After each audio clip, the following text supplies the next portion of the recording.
Magandang hapon mga kabay. So meron po akong repair sa kapitbahay ko po ito. Papakabitan lang po niya ng cord. Ayan. So tara mga kabay, samahan nyo po ako. So yan mga kabay. Kinabit ko na po yung cord. So inuna ko muna dito sa plug niya mga kabay.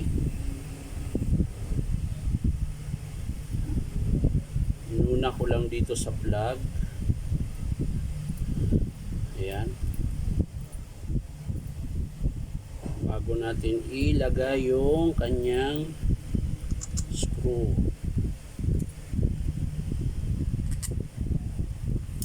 Ayan.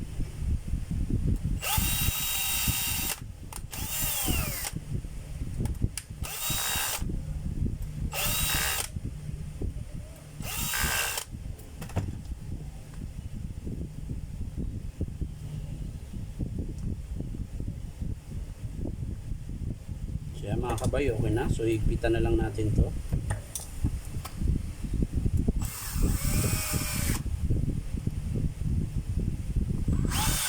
Ayan. So dito na tayo sa may cord mga kabay. Sa cord protector. Kakabit na natin.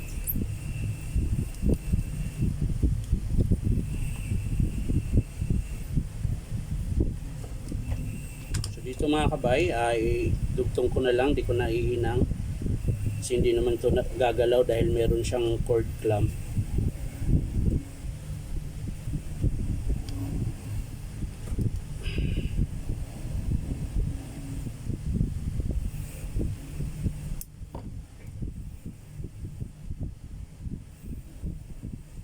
Meron siyang cord clamp.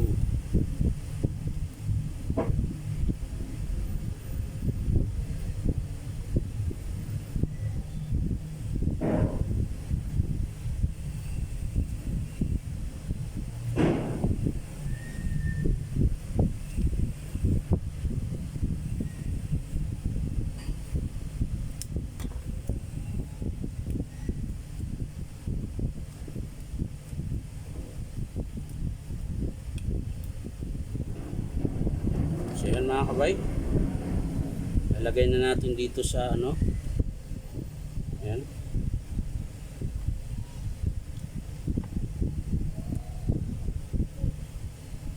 So hindi siya mabubunot gawa nung meron siyang cord clamp. Yan.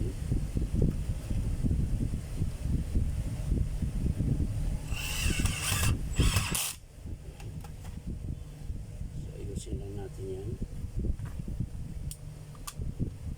So yan, testing muna natin mga kabay bago natin isara.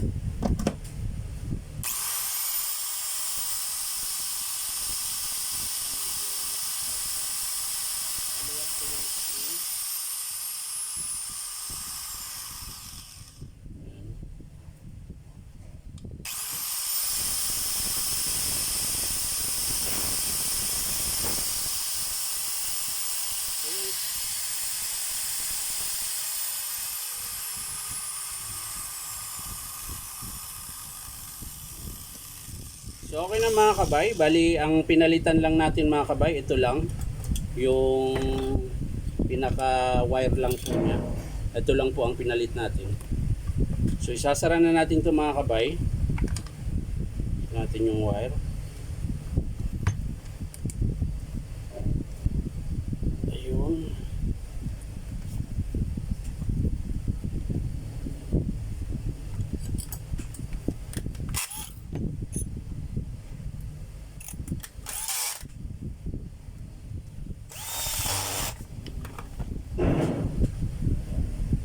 So yan lang mga kabay, tapos na po.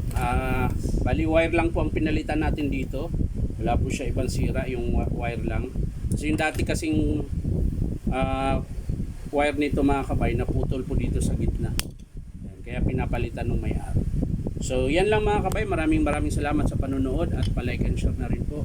At syempre po, subscribe niyo po ito akong YouTube account na Inom Tabay. So maraming salamat mga kabay, bye bye.